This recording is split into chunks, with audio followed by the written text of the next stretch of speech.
듣다 보면 내공이 쌓이는 방송 2시간 철학의 돌풀입니다. 네, 안녕하세요. 반갑습니다.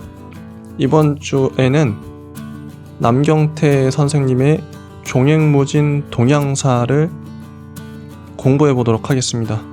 지난주까지는 저희가 서양사를 공부했었죠. 1, 2권. 네, 이번 주부터는 동양사를 들어갑니다. 요 책은 단권이에요. 그런데 한 570쪽 정도 됩니다. 꽤 두껍죠? 하지만 쉽게 읽히니까 그렇게 부담스럽진 않더라고요. 바로 들어가 보도록 하겠습니다. 자, 프롤로그, 동양의 태어남과 자람, 그리고 뒤섞임 이란 제목이고요. 16쪽입니다. 소제목은 동양이라는 말이에요. 읽어볼게요. 동양이라는 명칭은 사실 유럽인의 시각에서 나왔다. 유럽인들은 자신들이 세계의 서쪽에 있다고 믿었고, 유럽에서 동쪽으로 멀리 뻗어 있는 아시아를 동양이라고 불렀다. 동서의 관념은 상대적이다. 그러므로 만약 아메리카 대륙의 초기 문명들이 후대에까지 연장되면서 발달하고 아메리카 원주민들이 일찍부터 태평양으로 진출했더라면 지금의 동양은 서양이 되고 유럽은 극서라고 불렸을지도 모른다. 다음 소제목은 동양사의 3가지 축이에요. 자, 각기 독자적인 역사를 꾸려왔다는 측면에서 동양사의 3가지 축은 인도와 중국, 일본으로 잡을 수 있다. 사실 오늘날 이 세 나라에 사는 인구는 무려 20억이 넘으므로 인구만으로 따질 경우 이 세 나라의 역사는 인류 역사의 40%에 해당하는 셈이다. 다음 소제목은 어떻게 시대를 나눌 것인가? 우리는 이 태어남과 자람, 뒤섞임의 3단계로 나누어 동양사를 살펴보기로 한다. 중국과 인도, 일본의 역사는 각기 별도로 생겨나서 점점 힘을 키우고 강역을 넓혀 나가다가 마침내 서양의 역사와 합쳐지면서 세계사의 큰 물줄기를 이루게 되었다. 이런 내용이 프롤로그였습니다. 그리고 일부 태어남이란 제목이에요. 중국, 일본, 인도가 태어난 과정을 서술하고 있죠. 25쪽이고요. 1장 중국이 있기까지입니다. 자, 소제목은 신화와 역사의 경계입니다. 중국인들만큼 정치 권력의 정통성을 따지는 민족도 없다. 중국의 역대 한족 왕조들은 언제나 개국 초기부터 이전 정권의 적통을 이어받았다고 주장한다. 이전 정권이 백성들의 원망을 받았을 경우에는 몇 달이 건너뛰어 옛날에 좋았던 때를 이어받았다고 주장한다. 그렇게 전통을 강조하는 이유는 중국이 원래 농경사회에서 출발했기 때문이다. 농경민족은 유목민족처럼 떠돌아다니며 생활하지 않고 한 곳에 정착해 여러 대에 걸쳐 살아간다. 이런 사회에서 중요한 것은 조상이다. 조상 대대로 같은 곳에서 농사를 지으며 살아왔다는 말이 자긍심의 원천이자 정통성의 기반이다. 그렇게 조상을 중시한다면 당연히 최초의 조상이 있을 것이다.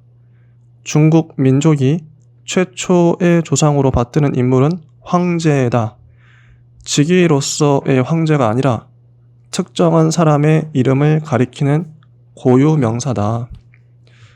밖으로 오는 동이족의 치우와 싸워 이겨 중원의 비옥한 평원지대를 정복했는가 하면 안으로는 문자와 역법, 화폐, 수레 등을 발명하고 보급했다. 이 황제란 사람이요. 가히 팔방미인이며 불세출의 영웅이다. 추측하자면 황제는 어느 한 사람을 지칭하는 게 아니라 그 당시에 존재했던 지배 집단 자체를 가리키는 이름이었을 것이다. 위대한 조상이나 아버지의 이름을 후손들이 물려받는 관습은 구약 성서에도 나오고 중세 유럽에도 있다. 그렇다면 황제의 조상은 누구였을까? 황제 이전의 시대는 역사라기보다는 신화에 속한다. 실제로 그 시대를 말해주는 전설이 있다. 중국의 건국 신화에 해당하는 삼황의 전설이다. 삼황이란 신농씨, 복희씨, 수인씨를 가리키는데 이들은 인간이라기보다는 신화적인 존재다. 신농씨는 농경을 발명했고 복희씨는 수렵수를 발명했으며 수인씨는 불을 발명했다. 이 삼황이 문명의 기반을 닦았고 그 토대 위에서 황제가 중국이라는 나라를 세운 것이다. 말하자면 삼황은 인류 역사의 시작이고 황제는 중국 역사의 시작인 셈이다. 황제 이후에도 전설은 이어진다. 그에 따르면 황제 다음에 전욱, 제곡, 요, 순의 네 임금이 중국을 다스린다. 이 5명의 임금을 통칭해 오제라고 부른다. 삼황과 오제의 시대는 중국의 건국 시대이자 신화의 시대가 된다. 역사학자들은 삼황을 신화로 보는 데는 대체로 의견이 일치하지만 오제에 관해서는 엇갈린다. 오제를 실존 인물로 보는 이도 있고 신화적 인물로 보는 이도 있다. 하지만 실존 인물이었다 해도 오제는 특정한 개인이라기보다는 지배 집단을 통칭하는 이름이었을 가능성이 크다. 오제에는 5명의 임금이라기보다 5개의 왕조일지도 모른다. 오제 가운데 마지막 2 임금인 요와 수는 오늘날까지도 꽤나 유명세를 치르는 인물들이다. 그들은 덕으로 나라를 다스려 백성들의 존경을 한 몸에 받았다고 한다. 공자가 요순시대라는 말을 만들어 쓴 이래 지금까지도 요순시대라고 하면 태평성대, 동양식 유토피아를 가리키는 말로 사용되고 있다. 요순시대의 통치 덕목 가운데 후대에 큰 영향을 미친 것은 선양의 제도다. 요임금은 백성들 사이에 신망이 높은 순을 발탁해 여러 가지 시험을 치른 끝에 왕위를 넘겼다고 하는데 이것이 선양이다.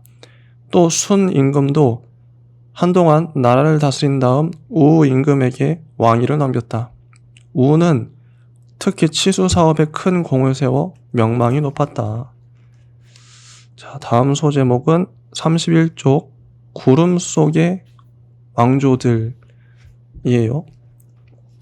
치수 사업의 공적으로 선양을 통해 순임금의 뒤를 이은 우임금에 이르러 중국은 역사시대로 접어든다. 역사의 무대에 등장한 중국의 첫 고대 국가는 하나라다. 하나라는 기원전 약 23세기 말부터 기원전 18세기 중반까지 500년 가까이 존재했다고 하는데 안타깝게도 기록으로는 전하지만 그 기록을 뒷받침할 만한 물증은 아직 발견되지 않고 있다. 여러 시족과 경쟁하거나 연합하면서 존속하던 하나라는 기원전 18세기 중반에 상이라는 성씨를 가진 강성한 시족에게 멸망을 당했다. 상족의 왕인 탕은 새로 은나라를 세웠는데 하나라가 기록에 명칭이 전하는 중국 최초의 국가라면 은나라는 유물로 실증되는 최초의 국가다. 1899년에 청의학자인 왕의영과 그의 제자 유철운은 약재로 쓰려던 동물의 뼈에 묘한 문자가 새겨져 있는 것을 발견했다. 왕의영과 유철운이 발견한 그 고대 문자는 바로 한자의 옛 형태인 갑골 문자였다. 은의 유적지에서는 각종 청동기와 도기, 석기, 농구 등이 대량으로 발견되었지만 그 역사를 가장 잘 말해주는 것은 뭐니뭐니 해도 갑골 문자였다. 비록 문헌의 형태를 갖추지는 못했어도 갑골문은 중국 최초의 역사 기록물인 것이다. 갑골문의 내용은 점괘였다. 은나라는 점을 쳐서 나라의 중대사를 결정하던 재정일치의 신정국가였다. 당시의 종교는 오늘날처럼 개개인이 신앙으로 선택할 수 있는 게 아니라 생활 방식 자체였다. 그러므로 갑골문은 어느 것보다 은나라에 관해 많은 것을 알려주는 훌륭한 기록이다. 국가에 중요한 결정사항이 있을 때면 은나라의 지배 집단은 이런 동물뼈의 한 면에 몇 개의 홈을 판 다음 제사를 지내고 나서 그 뼈를 불에 지지거나 구웠다. 그 결과 뼈 뒷면에 갈라진 무늬가 생기게 되는데 이것을 판독해 하늘의 뜻을 알아내는 것이었다. 무늬 자체가 글씨의 형상을 만들어내지는 않으므로 당연히 무늬를 판독하는 일을 전문으로 하는 사람이 있어야 했다. 그리고 그 판독이 곧 점괘가 되었다. 은나라 초기에는 왕이 직접 제사장의 자격으로 점괘를 해석했으나 점차 제사와 정치가 분리되고 왕권이 강화되기 시작하면서 후기에는 정인이라 불리는 일종의 무당이 그 일을 대신하고 해석의 결과만 왕에게 보고했다. 은나라의 농경은 여러 사람이 함께 모여 일하는 집단 경작의 형태를 취했다. 효과적인 치수와 관계, 그리고 인분을 비료로 쓰는 선진적 농법이 사용되었지만 아무래도 농기구의 후진성으로 은나라의 농업 생산력은 그리 높지 않았다. 그래도 한 가지 좋은 점은 있었다. 경제가 발달하지 못한 탓에 이권을 놓고 싸우는 본격적인 전쟁이 벌어지지 않은 것이다. 다음 소제목은 중화세계의 영원한 고향입니다. 하나라와 은나라는 말기의 현상이 매우 비슷하다. 하나라의 마지막 왕인 걸은 말희라는 미녀에게 빠져 나랏일을 돌보지 않았고, 은나라의 마지막 왕인 주왕은 달기라는 미녀에게 탐닉한 폭군이었다. 둘 다 술로 연못을 만들고 고기로 숲을 이루었다는 주지육림이라는 고사성어를 낳은 인물들이다. 수백 년이나 존속한 두 왕조가 결국 한낱 여인 때문에 망했다는 것은 공교로운 사실이다. 하지만 그것은 새 왕조가 옛 왕조를 무너뜨리고 나서 정통성을 주장하기 위해 쿠데타의 주역들이 지어낸 이야기일지도 모른다. 이전 나라의 마지막 왕을 폭군으로 묘사하는 것은 사실 중국 역대 왕조의 특기이기도 하다. 폭군인 거랑을 무너뜨리고 은나라를 세운 탕왕은 당연히 거랑과 정반대로 자애롭고 고매한 인덕을 가진 인물로 기록된다. 또한 은나라의 주왕을 타도하고 주나라를 세운 무왕도 마찬가지로 후대의 현군으로 전한다. 하기야 새 왕조의 건국자치고 역사의 인품과 지혜를 갖춘 인물로 기록되지 않은 경우가 있을까? 주왕은 동쪽 변방에 원정에 나서 승리를 거두었으나 그 때문에 국력이 크게 약해졌다. 이 틈을 타서 무왕은 은나라를 멸망시키고 기원전 1111년경에 주나라를 세웠다. 주나라 때부터는 왕국의 성격이 한층 뚜렷해지고 체제도 훨씬 견고해진다. 사실상 중국 역사의 첫 왕조나 다름없다. 그래서 주나라는 수천 년 뒤, 나아가 현재까지도 중국인들의 영원한 고향 같은 왕조로 남게 된다. 주나라는 은나라를 멸망시킬 때 엄청난 격전을 치렀는데 이는 은나라의 잔존 세력이 상당히 남아있음을 시사한다.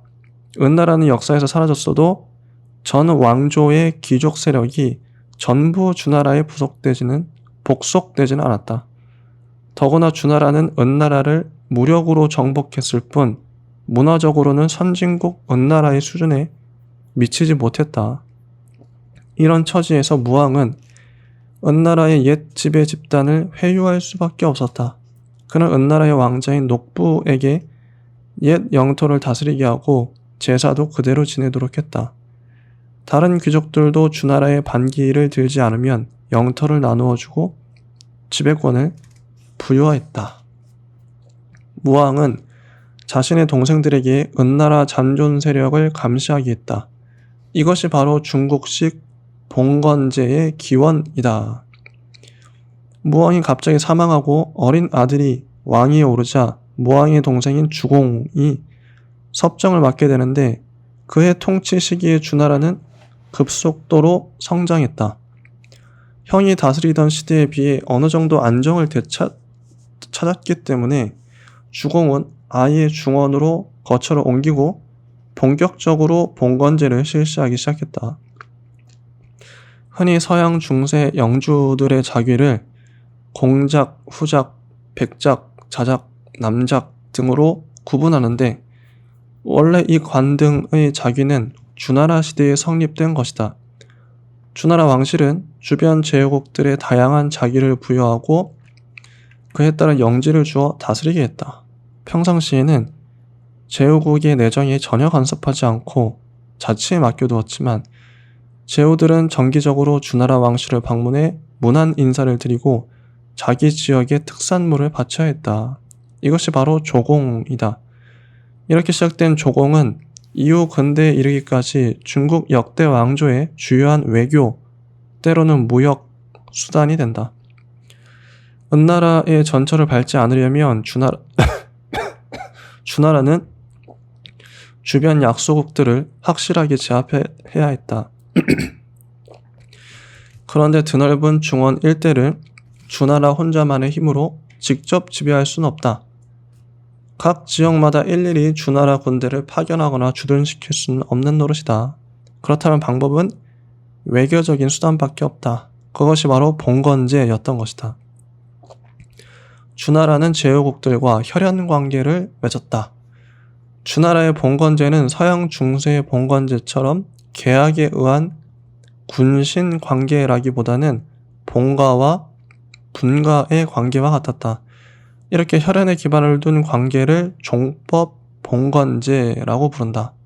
주나라 초기에 제후국은 100개가 훨씬 넘었는데 그 가운데는 주나라 왕실의 성인 희씨 제후국이 3분의 1 이상이었다. 또한 각각의 제후국도 나름대로 혈적을 바탕으로 지배 집단을 구성했다. 제후는 휘하에 경, 대부, 사의 관등 위계를 두어 정치와 행정을 담당하게 했으며 주의 왕실에서 영지를 분봉받았듯이 귀족들에게 다시 토지를 분배했다.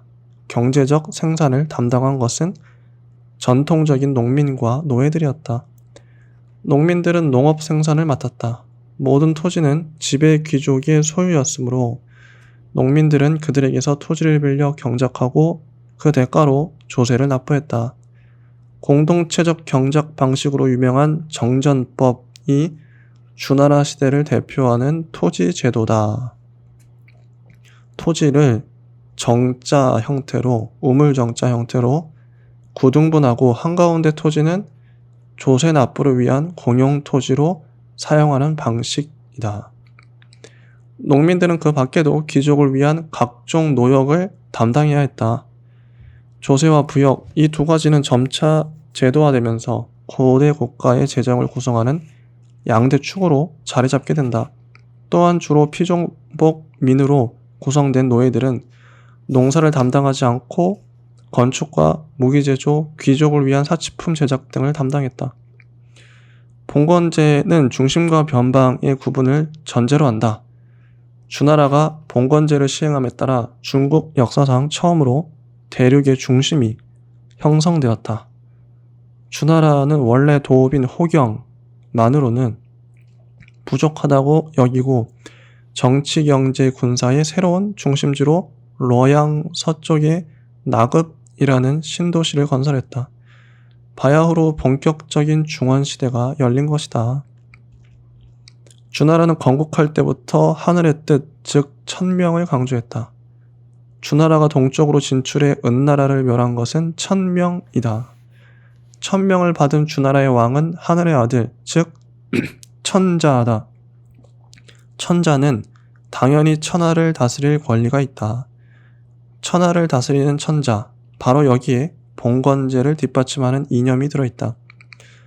천자를 받드는 제후들은 북극성 주변을 따라 하늘을 도는 별자리들처럼 한가운데 있는 천자의 나라를 예로서 섬겨야 한다.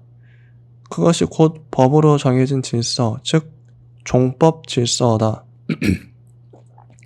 중심에서 멀리 떨어진 곳은 자연히 주변이 된다. 그래서 주나라라는 천하의 중심에서 멀리 떨어진 지역, 제후국들의 관할이 미치지 못하는 곳은 모두 오랑캐의 나라가 되었다. 이것이 곧 중화사상이며 주나라 왕실을 받들고 오랑캐를 물리친다는 존주양이 혹은 존왕양이라는 중국적 전통의 시작이다. 이렇게 천자의 개념, 예의 관념, 중화사상 등 중국적 유교 질서의 싹은 모두 주나라의 봉건제에서 비롯되었다. 그렇기 때문에 주나라는 이후 3000년 동안 중국 역대 왕조의 영원한 이상향이자 마음의 고향으로 자리 잡게 된다. 네, 그 다음에 소제목은 기나긴 분열의 시대입니다. 잠깐만, 이거를 나눠서 녹화하는 게 좋겠네요. 요 나머지 이제 44쪽부터는 다음 시간에 이어서 하도록 하겠습니다. 예, 감사합니다.